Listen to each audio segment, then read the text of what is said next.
Cours d'histoire.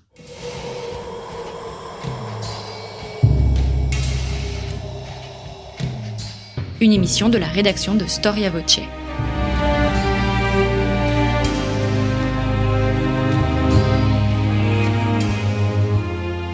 On retrouve Christophe Dickès. Chers amis, bonjour et bienvenue pour cette nouvelle émission de Storia Voce. Je vous rappelle que Storia Voce est une radio associative, elle ne vit que grâce à votre soutien. Si vous pouvez nous aider, eh bien rendez-vous dans notre rubrique Soutenez Storia Voce depuis la page d'accueil de notre site internet storiavoce.com. La meilleure façon aussi pour un podcast comme le nôtre de se développer est le bouche à oreille. Alors n'hésitez pas à parler de nous autour de vous, n'hésitez pas à aimer cette émission, à la commenter ou bien même à la rediffuser sur vos propres réseaux. Merci d'avance. Paul Bertrand, bonjour.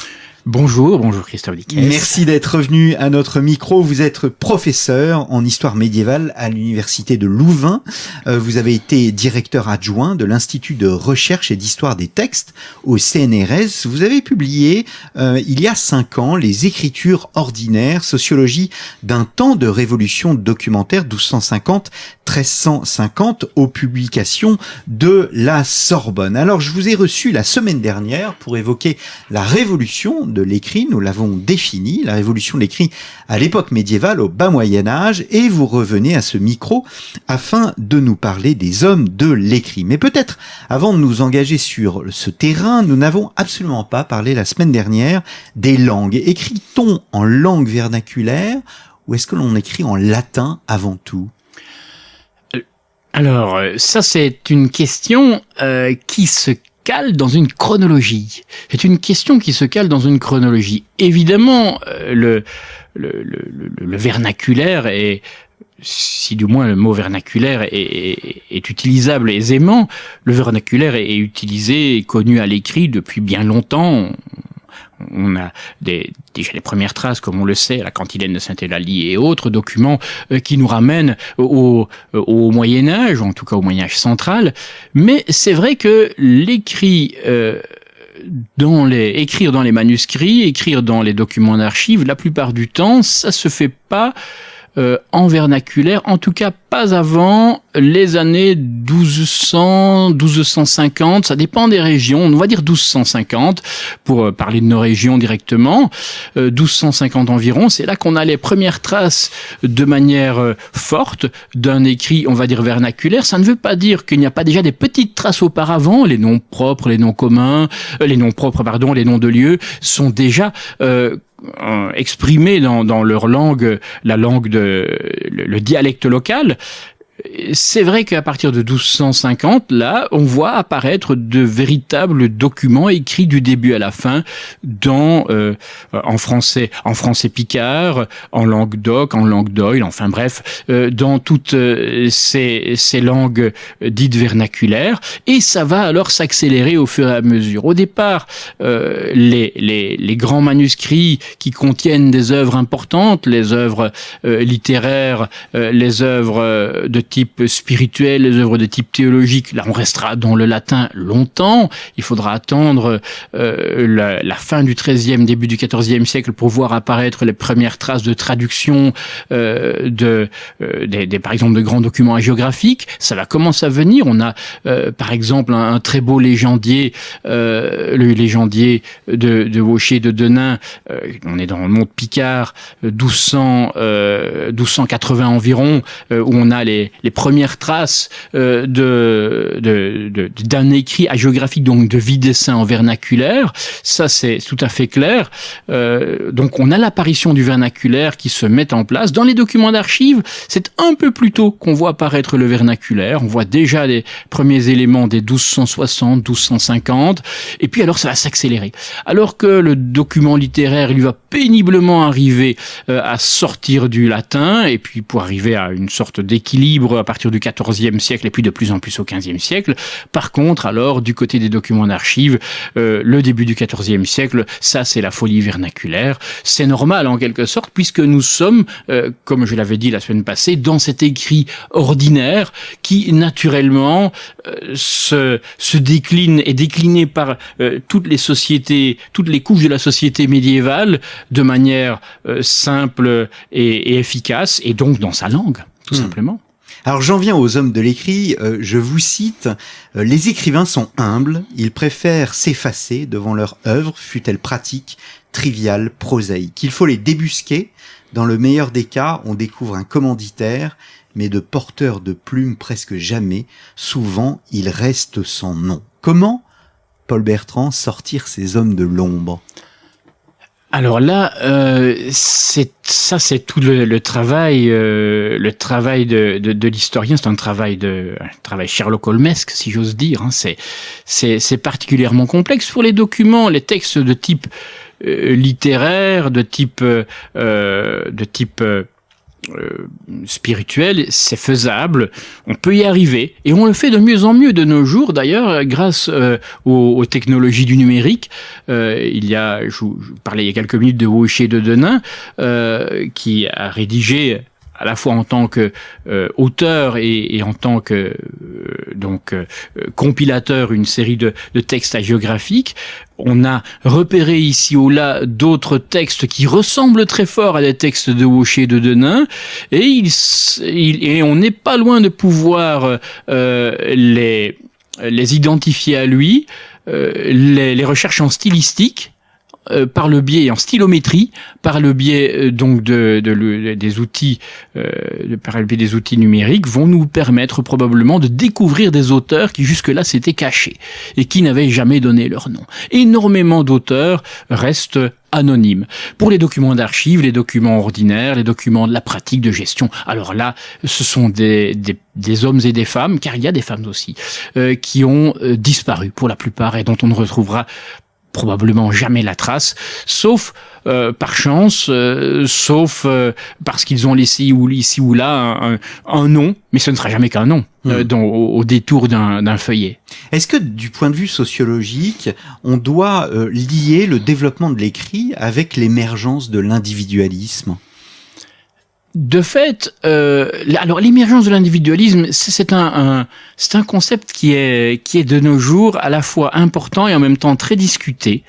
Les dernières recherches en la matière montrent que l'individualisme médiéval est quelque chose qui est apparu probablement plus tôt que ce que l'on ne pense. Donc oui, évidemment, il y a une expansion du geste individuel à partir du XIIIe, XIVe siècle, c'est évident. Mais est-ce que c'est une expansion qui est due simplement à cette emprise de l'écrit sur la société dans son ensemble et donc sur tout un chacun, sur vous ou moi, ou est-ce que c'est vraiment le reflet d'une volonté de s'exprimer individuellement ? Donc ça, c'est un peu ambigu, c'est un peu complexe. Ce qui est certain, c'est que l'individualisme, même s'il apparaît un peu plus tôt, est encore en train de croître. La volonté de s'exprimer par l'écrit notamment est en train de croître. Donc on peut parler d'un individualisme de l'écrit, ça c'est clair, oui, tout à fait. Tout à fait.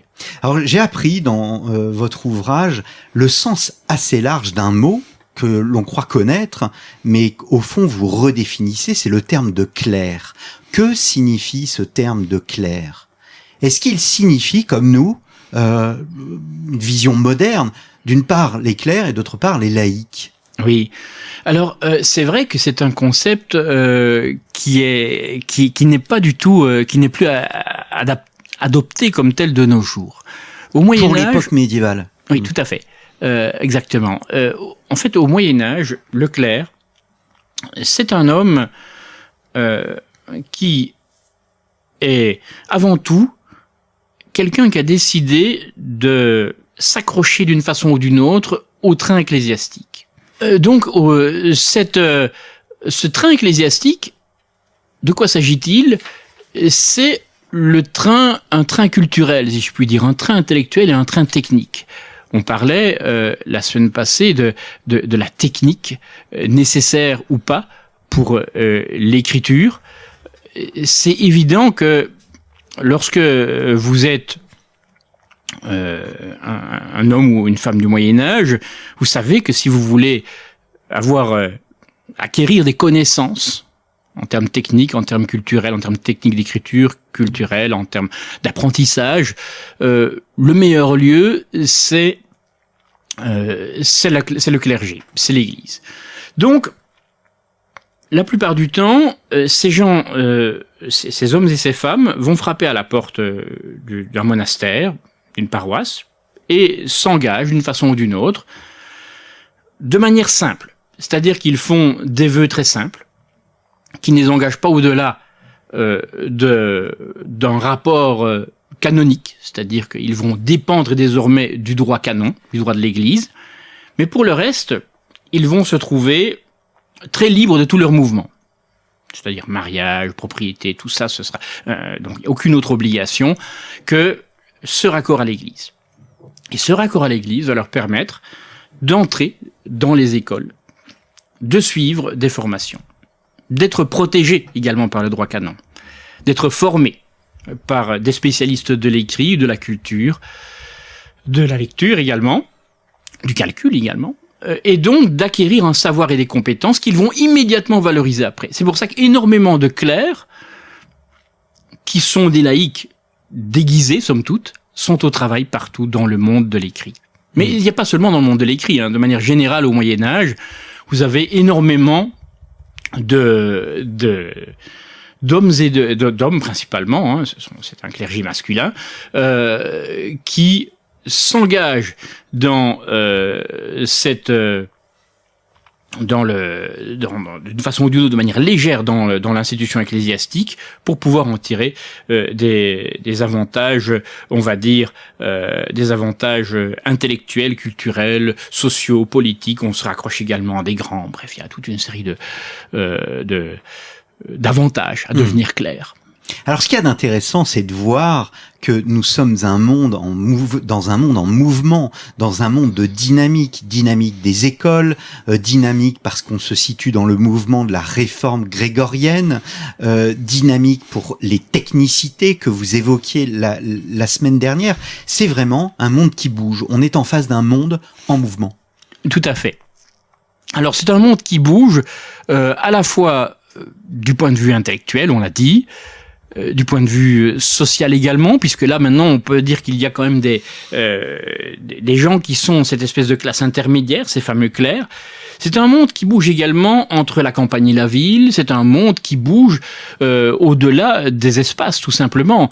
Vous retrouvez dans la Flandre profonde des gens qui travaillent pour le comte de Flandre, c'est des Italiens. Des gens qui travaillent pour le comte d'Artois, en voilà d'autres, toujours des Italiens. Pourquoi des Italiens? Mais parce que ce sont des spécialistes de la technique, des techniques comptables, des techniques de l'écrit, parce que ce sont des grands marchands.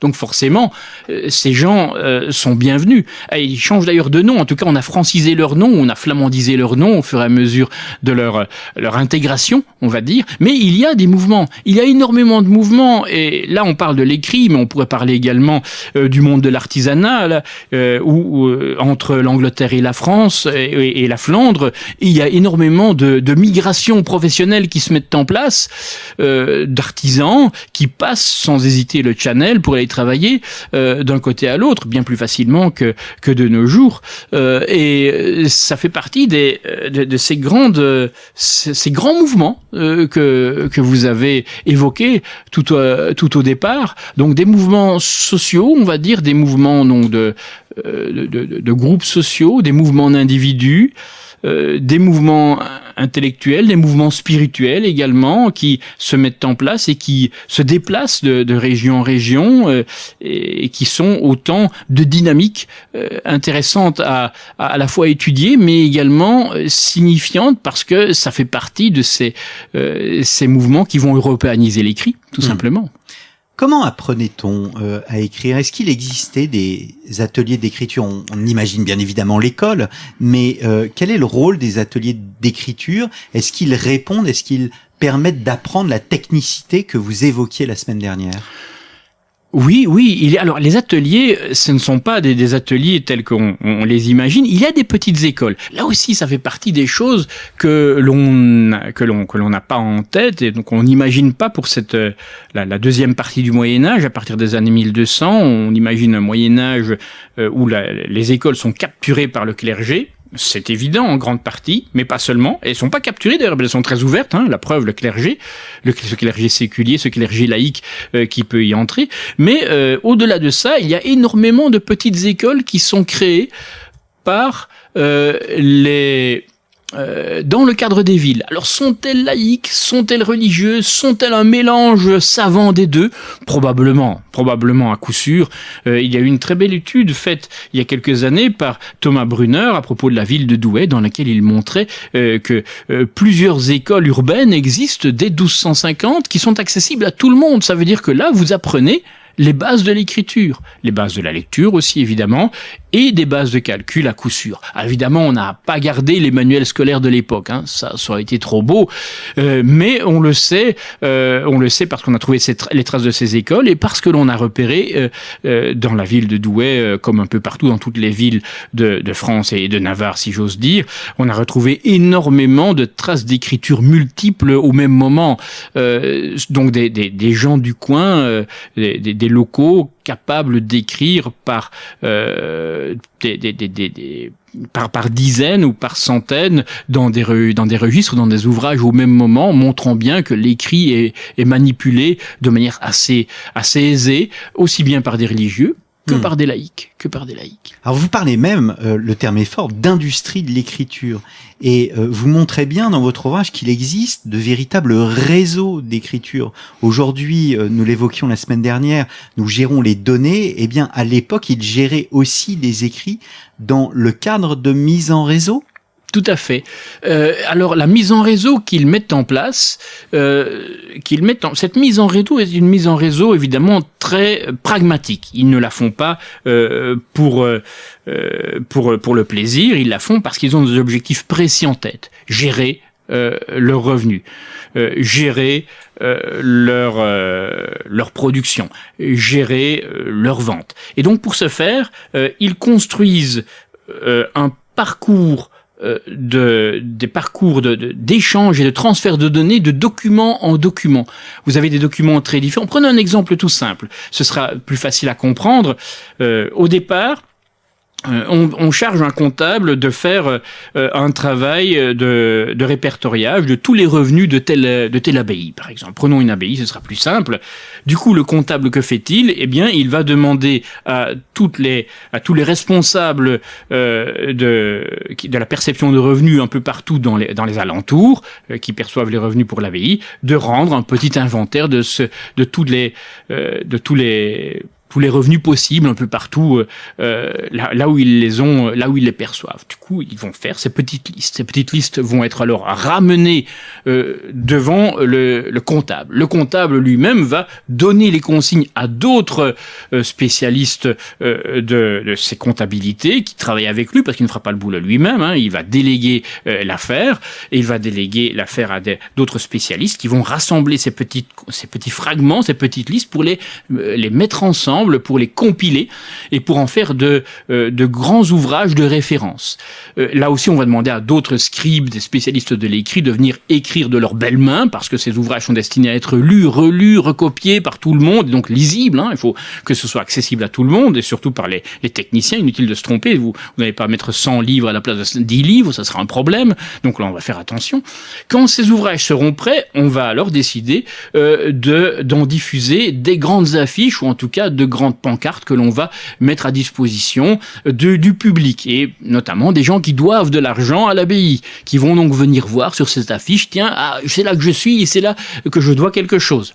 Et puis, on va alors tirer de ce grand livre de référence, ce qu'on appelle un censier ou un rentier, pour prendre un exemple, pour utiliser des mots techniques, on va tirer les comptabilités annuelles. C'est-à-dire qu'on va extraire de ce grand livre des résumés très simples, très sommaires, histoire de pouvoir avoir à gauche tel bien, et telle personne doit sur tel bien autant d'argent, colonne de droite, autant d'argent. Est-ce que l'argent a été perçu ou pas? La colonne de droite. Si la colonne de droite est remplie, c'est qu'évidemment, là, la somme a bien été perçue. Si elle n'est pas remplie, c'est qu'il y a une dette. Et donc un manque à gagner. Voilà, c'est ça le réseau, en quelque sorte, qui est construit. Pour prendre un exemple simple, parce que ça peut être beaucoup plus compliqué que ça. Chers auditeurs, je souhaiterais laisser maintenant la parole à Anna qui a pour vous, cher Paul Bertrand, quelques questions. Anna est stagiaire sur Storia Voce, elle est en classe de seconde et l'esprit de contradiction étant l'apanage de la jeunesse, elle ne va pas vous poser des questions sur l'écriture mais sur la lecture. Je lui laisse la parole. Paul Bertrand, bonjour. Bonjour Anna. Qu'est-ce que lire veut dire au bas Moyen-Âge? Est-ce que lire signifie forcément comprendre le texte? Ah, ça c'est une question difficile que vous me posez là. Alors, est-ce que lire veut dire comprendre le texte? Évidemment, ça dépend là aussi à qui vous avez en face de vous. Si vous avez en face de vous un clerc, pour utiliser ce mot que j'ai utilisé il y a quelques minutes, si vous avez un clerc qui a de bonnes compétences de lecture et d'écriture, évidemment, lui, il va y arriver sans trop de problèmes à lire, c'est normal. Il a été formé pour ça, c'est logique. Si vous avez devant vous quelqu'un qui a par contre une formation, je parlais la semaine passée de semi-littératie ou semi-illittératie, donc ces gens qui sont moitié lettrés, c'est-à-dire qui ont des compétences, mais enfin, ils ne sont pas malgré tout de grands spécialistes de l'écrit. Un semi-littératie, c'est quelqu'un qui écrit moyennement, avec un degré plus ou moins fort d'écriture, mais aussi de lecture. Donc ça veut dire qu'un semi-littératie ou un semi-littératie, il va lire avec plus ou moins de difficulté. Et lorsque vous vous êtes devant ce déménageur dont je parlais la semaine passée, ce déménageur qui a fait cette facture pour l'abbaye de Saint-Denis, est-ce que le déménageur pouvait lire de manière fluide la facture que quelqu'un d'autre a écrite pour lui à l'abbaye de Saint-Denis? Ça, c'est une question qui est très compliquée. Et on n'a pas de réponse directe à ça. Ce qui est certain, c'est qu'il y a des moments où on voit bien, pour les périodes anciennes, c'est-à-dire avant 1200, que clairement la lecture est difficile pour beaucoup de gens. Mais à partir de 1200, une lecture simple, efficace, rapide, de quelques mots, devient vraiment faisable. D'accord. Quel est le but de la lecture? Est-ce que la définition du savoir-lire est la même au XIIe siècle et de nos jours? Ah, évidemment. Là, on est devant ça dépend. Là aussi, ça dépend. J'ai toujours les mêmes réponses de Normand. En fait, c'est très différent si on se situe sur le plan, par exemple, du plaisir de la lecture pour le plaisir. Évidemment, là, on ne lit pas de la même façon pour le plaisir au Moyen-Âge qu'on ne lit de nos jours dans le métro son roman. Non, ça, c'est évident. C'est pas du tout de la même façon que ça se passe. Il y a un travail de lecture qui est plus lent, plus efficace. On va davantage manger son texte, on va l'absorber, on va le ruminer presque. Au Moyen-Âge, il y a un travail de lecture qui est plus ample. Il y a aussi un travail de lecture qui est fait, et c'est là que c'est très différent par rapport à nous, un travail de lecture qui est fait pour la lecture à haute voix. Ça, c'est un élément auquel on ne pense pas nécessairement, c'est que la lecture à haute voix au Moyen-Âge, dans la seconde partie du Moyen-Âge, est extrêmement répandue. La société, et notamment dans le monde laïque, adore les lectures à haute voix. Donc là, il y a donc quelqu'un qui sait bien lire et qui lit à haute voix, et puis il y a tout un aréopage autour qui écoute, et c'est un aréopage plus ou moins choisi la plupart du temps, hein. C'est pas une société, c'est pas la petite société, mais on pourrait envisager des textes de moindre importance ou de moindre forme matérielle, lus même à des niveaux sociaux un peu plus réduits. Prenons un exemple tout simple, les Bibles des pauvres. Alors les Bibles des pauvres, de quoi s'agit-il? Ce sont des manuscrits qui contiennent une version abrégée du texte biblique, souvent avec énormément d'illustrations et quelques mots dedans. Évidemment, ces Bibles des pauvres sont des Bibles qui sont destinées à des gens qui ont une lecture limitée, plutôt des semi-litterati, ou semi-litterati c'est selon. Mais on peut aussi envisager que ces Bibles des pauvres soient utilisées pour être lues et en même temps montrées. Donc là, une forme de catéchisme, si vous voulez, mis en place dans un cadre de lecture très orale, somme toute. Comment et où apprend-on à lire au Moyen-Âge ? Alors, on apprend à lire au Moyen-Âge exactement comme on apprend à écrire au Moyen-Âge, dans les mêmes écoles en fait. Et puis après ça, une fois qu'on a les bases, bien c'est sur le terrain. Alors là aussi ça change, si vous êtes du côté du monde clérical, si vous êtes un clerc, si vous êtes un moine, si vous êtes une religieuse, si vous êtes un prêtre, encore que les prêtres n'ont pas toujours nécessairement une formation de grande qualité au Moyen-Âge, c'est très relatif. Et bien là, vous allez apprendre, une fois votre formation terminée, vous allez renforcer cette formation par des lectures que vous ferez par la suite, et notamment les lectures traditionnelles, liturgiques, bibliques, spirituelles et autres. Mais autrement, on apprend dans la même place et sur le même terrain que pour l'écriture. Et c'est un peu la même chose pour la comptabilité. La lecture va-t-elle participer au changement des mentalités ? Les mentalités, le concept est complexe, mais je vais pas épiloguer sur le mot mentalité. Plutôt, je pense que vous avez raison, c'est-à-dire que la lecture change les choses. Clairement, dans la façon dont la société va s'emparer de toute une série d'objets culturels. Je parlais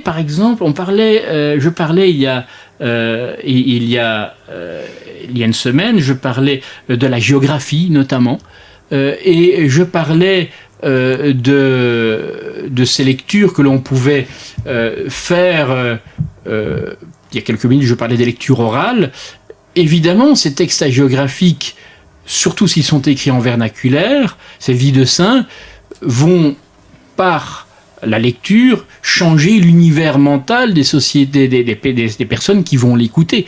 Même chose pour les textes spirituels, même chose pour les textes littéraires. Oui, il y a des mutations quand même, et il ne faut pas les négliger. Mais elles vont devenir de plus en plus importantes au fur et à mesure. Il ne faut quand même pas oublier que le grand succès de Luther, à partir du début du XVIe siècle, le protestantisme, le grand succès du protestantisme est en partie dû, pas seulement, mais en partie dû au rapport et à l'appui sur l'imprimé, donc à des textes qui contiennent les thèses de Luther et sa vision de la religion chrétienne, qui est ainsi diffusée et qui va avoir un grand impact par le biais de l'imprimé, par le biais de l'écrit. Donc là, on a une vraie conséquence, comme vous disiez, sur les mentalités, ça c'est évident. Au Moyen-Âge, les femmes avaient-elles autant accès à la lecture que les hommes ? Alors, il y a deux façons de répondre, comme toujours.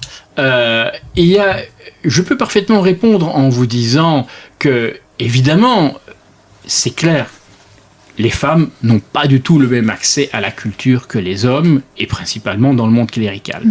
C'est évident, il y a une disproportion. Elle est difficile à définir parce que on n'a pas évidemment de liste de population de classe, si vous voulez. Mais par contre, on voit très bien, lorsque l'on a des traces de scribes qui donnent leur nom, on voit très bien la proportion d'hommes et de femmes. Alors sur la lecture, c'est difficile à dire, mais sur l'écriture, c'est évident qu'il y a beaucoup plus d'hommes que de femmes. Il y a des femmes qui écrivent, il y a des femmes qui sont copistes, il y en a. Très tôt, au Moyen-Âge, on a des femmes copistes. Déjà, dès au 8e siècle, on a des traces de femmes copistes. Et puis alors, après, ça continue. Mais il y a des femmes qui sont, par contre, dans des fonctions professionnelles importantes. J'ai beaucoup étudié le cas d'une des âmes damnées du conte d'Artois de l'époque. Si vous avez lu ou vu Les Rois Maudits, vous savez peut-être de qui il s'agit. C'est Thierry d'Hirson dans Les Rois Maudits. C'est un petit personnage, on ne le voit pas beaucoup, mais enfin, il est là dans Les Rois Maudits. Thierry d'Hirson, il a vraiment existé. Et Thierry d'Hirson était une sorte de un laïc qui, là aussi, s'est cléricalisé, qui est donc devenu clerc, qui a construit sa carrière de manière très opportuniste autour de la comtesse d'Artois puis et du comte d'Artois, les deux, qui a réussi à tirer son épingle du jeu dans tout ça, qui a réussi à amasser une grosse fortune, il a même réussi à se faire construire son petit château parce qu'il avait des ambitions évidemment seigneuriales, un petit coq de village si vous voulez, hein. Et Thierry d'Hirson a un petit domaine, a des revenus, il est très fier de tout ça. Alors vous venez dire où sont les femmes là-dedans, mais justement elles y sont parce que Thierry d'Hirson, il a demandé à sa sœur de gérer une partie de ses revenus. Donc c'est sa sœur qui gère, donc qui est comptable, spécialiste de comptabilité, c'est quand même pas si mal, qui tient la bourse pour une partie de ses revenus, qui signe les comptes, en tout cas qui leur donne validité, et qui est le bras droit ou un des bras droits de Thierry d'Hirson. Voilà un exemple parmi d'autres, mais il va y en avoir beaucoup, pas autant que les hommes, ça c'est évident, mais il va y en avoir quand même. Merci Paul Bertrand. Je redonne la parole à Christophe Dickès. Bien, merci beaucoup Anna. Merci beaucoup Anna, comme quoi la valeur n'attend pas le nombre des années. Alors, puisqu'on parle de la lecture, on pourrait parler de la mémoire et revenir à la fonction de l'écriture. On l'a évoqué la semaine dernière, mais je souhaiterais y revenir. La révolution de l'écriture témoigne de ce souci de la préservation de la pensée, de l'intelligence, mais aussi de simples choses de la vie quotidienne comme les contes. Oui, donc là, faire mémoire faire mémoire par l'écrit à partir de 1250, ça devient essentiel.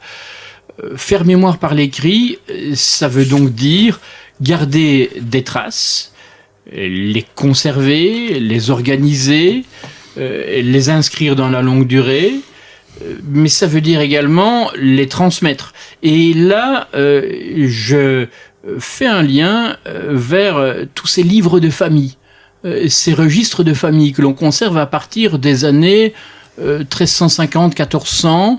Donc on est dans la seconde partie de cette dynamique d'écriture ordinaire. On est au moment où tout est désormais au point, tout roule si j'ose dire. Et là, dans pas mal de laïcs, pas mal de personnes importantes, de grands marchands, de grands artisans, même parfois des petits seigneurs, tiennent ou font tenir leur petit registre de famille, dans lequel ils vont amasser les grandes chartes relatives à la famille, les donations, les titres obtenus, les garanties, les soutiens, mais également les listes des biens détenus, les testaments. Et puis alors, tant qu'à faire, on va mettre aussi là-dedans les comptabilités, les grandes comptabilités générales tenues d'année en année. Alors l'idée très claire, évidemment, c'est de tenir ce livre à la fois pour faire mémoire, donc pour faire une sorte de mémoire familiale, construire une mémoire familiale, mais aussi pour anticiper sur d'éventuels problèmes de succession, tout simplement, pour beaucoup d'entre eux. Est-ce qu'il y a une notion ou une volonté d'efficacité dans l'écriture ? Oui, de toute évidence, l'écriture est efficace à ce moment-là. Et ça fait partie de la grande mutation qui s'est encore accélérée. On la voit apparaître, cette mutation, comme je le disais la semaine dernière, on la voit apparaître, c'est le moment où l'écrit devient efficace, où on commence à croire en la puissance de l'écrit. Avant ça, on ne croit guère dans la puissance de l'écrit. On y croit, c'est pas tout à fait vrai, j'exagère. Si vous avez un écrit qui vient du pape, si vous avez un écrit qui vient de l'empereur ou du roi, voilà, ça c'est un écrit puissant. Mais il vient de quelqu'un qui lui-même est puissant. À partir des années 1200-1250, là, désormais, l'écrit a une valeur pour lui-même. Et désormais, il a une valeur d'efficacité et de performativité par lui-même. On le croit davantage parce qu'il est. Et ça va d'ailleurs changer fortement la face des choses dans beaucoup de groupes sociaux, parce que tout d'un coup, comme l'écrit a de la valeur, on va s'en emparer évidemment, mais aussi on va se dire tout compte fait, est-ce qu'on a encore besoin des grandes autorités pour rédiger nos propres écrits? Et ça fait partie d'une surprise énorme que j'ai eue en travaillant ces dernières années, où je me suis rendu compte que vous aviez notamment dans le nord de la France, dans l'espace belge actuel, énormément de laïcs, des petits seigneurs ou des petits artisans, des fermiers, qui décident de se passer des notaires, qui décident de se passer de l'appui et de la validité, de la validation de leur propre charte par les grandes autorités, par le prêtre du coin, ou par l'évêque, ou par le prince, ou par le bailli.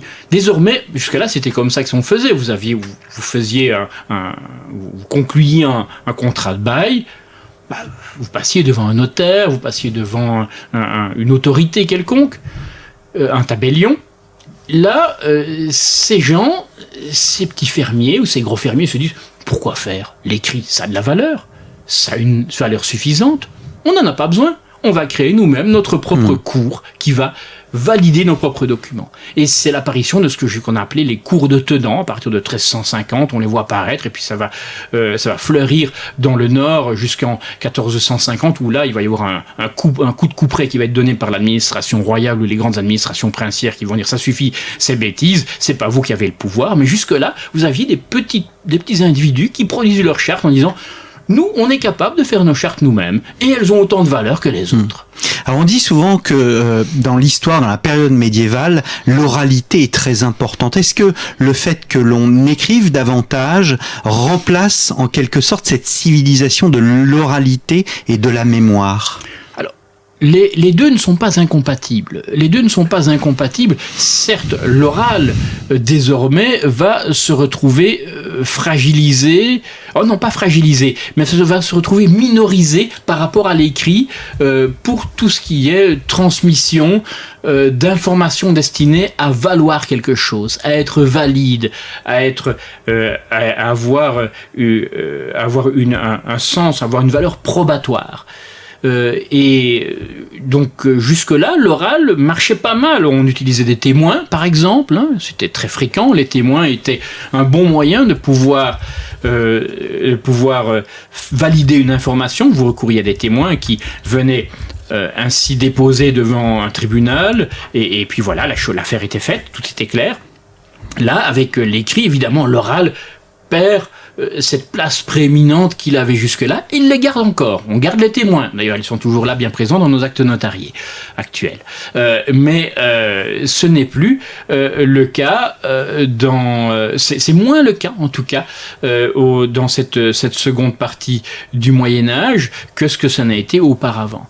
On a donc un écrit qui va prendre son indépendance et son autonomie. L'oral reste important, pas mal de contrats restent encore oraux, c'est évident, pas mal de petites transactions restent orales, mais l'écrit a pris de l'importance, et c'est ce qui explique probablement la mutation du concept de faux également. Là, je suis en train de terminer un ouvrage sur le faux au Moyen-Âge, c'est un petit scoop, si j'ose dire, pour les auditeurs. Enfin, je ne sais pas si ça les intéressera, mais si le faux au Moyen-Âge vous intéresse, j'aurai peut-être quelque chose pour vous dans quelques mois. Et là, on voit très clairement que le faux change de statut. Que jusque-là, le faux qui était toléré, plus ou moins, en tout cas, il y avait on avait une certaine tolérance, une certaine acceptation de la fragilité du texte. À partir de 1200-1250, le contrôle du texte devient quelque chose de très rigoureux. Et désormais, être faussaire, ça devient très grave. Et ça devient particulièrement embêtant si vous êtes pris sur le fait. Là, vous risquez de passer à la casserole, si j'ose dire, au sens propre du terme. Les 2 derniers mots de votre livre, Paul Bertrand, qui disent tout au fond de cette période médiévale, qui n'avait rien d'obscur. Vous parlez de joie créatrice. Nous pouvons nous parler d'une des nombreuses renaissances médiévales que ces écrits nous révèlent? Oui, absolument. Alors, c'est évident que j'aime bien le terme de joie créatrice, même si ça pourrait paraître un peu excessif, parce que le Moyen-Âge n'est pas toujours fait que de joie, mais notre époque non plus, de toute façon. N'empêche, on voit dans cette frénésie d'écrits qui se met en place à partir de 1250, on voit dans cette inventivité, je n'ai pas parlé de l'inventivité, mais il y aurait des choses à dire extraordinaires sur l'inventivité des médiévaux qui se mettent à bricoler et à faire des prouesses avec des rien du tout, avec des bouts de ficelle d'écrits, avec une véritable audace.